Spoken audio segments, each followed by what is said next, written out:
नमस्कार दोस्तों, मैं मयंक तोमर आपका मार्स एकेडमी में स्वागत करता हूं। जैसे हमने कल आपका ब्लड रिलेशन का हमने टॉपिक पढ़ा था, उसके हमने कुछ बेसिक कंसेप्ट्स देखे थे और उसके बाद हमारे पास दो चीज़ें रह गई थी। एक तो आपकी इक्वेशन बेस्ड क्वेश्चन रह गए थे और एक आपका पॉइंटिंग बेस्ड क्वेश्चन रह गए थे। तो आज उस संदर्भ में हम इसको आज खत्म करेंगे। तो इक्वेशन बेस्ड क्वेश्चन में क्या होगा प्यारे बच्चों, आपके पास डायरेक्ट लैंग्वेज ना दी जाए, आपके पास कुछ सिम्बल्स का यूज़ करेगा, उनका आपको मतलब बताया जाएगा। जैसे a plus b means a is the father of b, a minus b means a is the brother of b, a star b mother of b और डिवाइड b का मतलब दिया गया है सिस्टर ऑफ b। मतलब आपको plus का मतलब दिया गया है, माइनस का मतलब दिया गया है, आपको स्टार का मतलब दिया गया है और आपको डिवाइड का मतलब यहाँ पे दिया गया है। अच्छा, अब आप यहाँ पे इक्वेशन को पढ़ते हुए ध्यान रखेंगे कि इक्वेशन आपकी फॉरवर्ड है या बैकवर्ड है।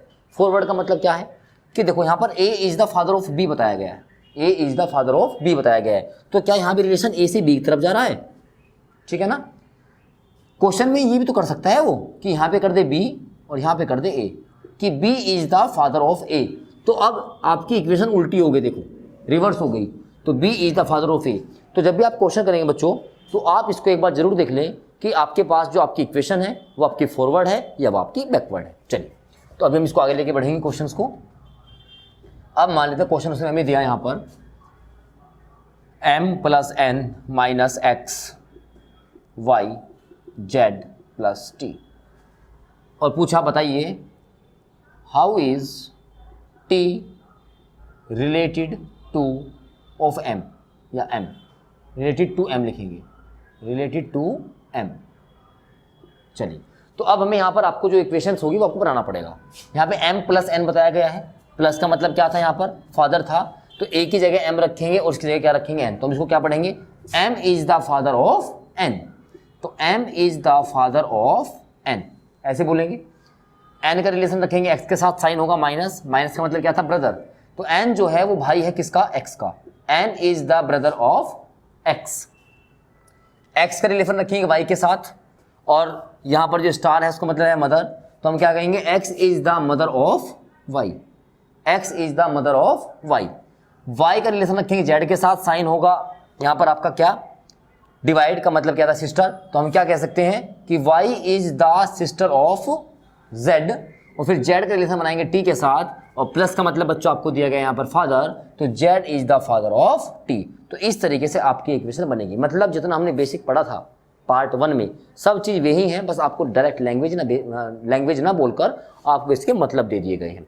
तो पूछा how is t related to m, तो टी का संबंध m से पूछा गया, तो टी का जेंडर हमें तो मालूम ही नहीं है। भले ही m हमारे पास है तो हम इसका जेंडर डिफाइन, इसका रिलेशन हम डिफाइन नहीं कर सकते कि ये मेल होगा तो रिलेशन कुछ और होगा और फीमेल होगा तो रिलेशन कुछ और होगा। बोलो इतनी बात समझ में आई या नहीं आई। तो इस तरीके से आपके पास जो क्वेश्चंस होते हैं वो बनते हैं इक्वेशन बेस्ड। तो आई थिंक ये आपको समझ में आ गया होगा। ठीक है, चलिए अब बात करते हैं हम पॉइंटिंग बेस्ड क्वेश्चंस की। तो बच्चों यहाँ पे क्या कहा गया है, एक वुमेन की तरफ इशारा किया तो यानी कि हमें जेंडर पता लग गया, यानी कि फीमेल होगा तो उन्होंने फीमेल बनाया। और निर्मल कह रहा है, तो निर्मल ने क्या कहा, देखो सी वर्ड जहाँ मिलेगा यानी कि वो इसकी बात कर रहा है, ये कोई फीमेल है, ये कोई फीमेल है। तो सी इज द ओनली डॉटर, यह एकमात्र पुत्री है ऑफ माई वाइफ। तो आपको क्वेश्चन का लिंक यहीं से मिलेगा, जहाँ पे माई लिखा होगा, हिज लिखा होगा, हर लिखा होगा, तो आपको क्वेश्चन का लिंक वहीं से मिलने वाला है। ठीक है, तो क्या कहा इसने, यह एकमात्र पुत्री है, ओनली डॉटर है मेरी पत्नी के दादा के एकमात्र बच्चे की। तो यानी कि निर्मल क्या कह रहा है, ये जो है ना, ये मेरी पत्नी के, तो इसकी पत्नी बनाओ पहले, इसकी पत्नी का दादा यानी कि इसके पापा का पापा, बोलो है ना।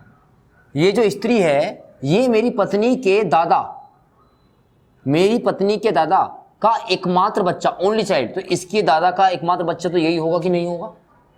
और ये उसकी भी क्या है, ओनली डॉटर है। तो ये खुद हुई कि नहीं हुई, बोलो बात समझ में आई कि नहीं आई। ये स्त्री यहाँ आ गई या नहीं आ गई। तो यानी कि समझो क्वेश्चन में क्या कहा गया है, यह एकमात्र पुत्री है। निर्मल कह रहा है मेरी पत्नी के, तो हमने निर्मल की पत्नी बनाई, उसके दादा के एकमात्र बच्चे की एकमात्र पुत्री है। तो क्वेश्चन में क्या कहा था, how is the women related to the Nirmal. तो ये वुमेन जो थी ये निर्मल से कैसे रिलेटेड हुई, तो ये निर्मल की लगी पत्नी। बोलो बात समझ में आई या नहीं आई। तो इस तरीके से क्वेश्चन जो है आपको बेसिक में आपको मिलेंगे और आप इसको बहुत आराम से कर सकते हो अगर आपका बेसिक कंसेप्ट क्लियर है। तो इसलिए आप पार्ट 1 जरूर देखिए, उसके बाद ही आप इन क्वेश्चंस पे आएंगे। नेक्स्ट क्वेश्चन देखते हैं बच्चों।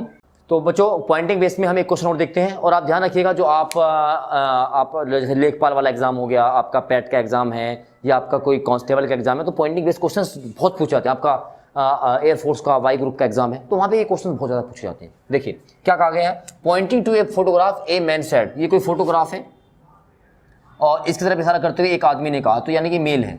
क्या कहा इसने, क्या कहा इसने, सी इज द ओनली डॉटर, इसके बारे में बात कर रहा है, यानी कि यहाँ पे कोई फीमेल है, पक्का इस फोटो में कौन है, एक फीमेल है। सी इज द ओनली डॉटर, यह एकमात्र पुत्री है ऑफ माई ग्रैंडफादर्स। मैंने क्या कहा, जहां पे आपको माई मिल जाए, हिज मिल जाए, हर मिल जाए, इससे क्वेश्चन करना है। तो ये अपने दादा की बात कर रहा है, यानी कि इसके पापा का जो पापा होगा वही इसका दादा होगा कि नहीं होगा। तो इसने कहा, क्या कहा, यह एकमात्र पुत्री है मेरे दादा के माई ग्रैंडफादर्स ओनली सन, मेरे दादा का एकमात्र पुत्र यही होगा कि नहीं होगा, ओनली चाइल्ड तो यही होगा, ओनली सन। और उसकी भी क्या थी, ओनली डॉटर, तो इसकी ओनली डॉटर तो यहाँ बनने वाली है। तो ये जो फोटोग्राफ में जो महिला थी यहाँ पे आ गई कि नहीं आ गई, बताइए।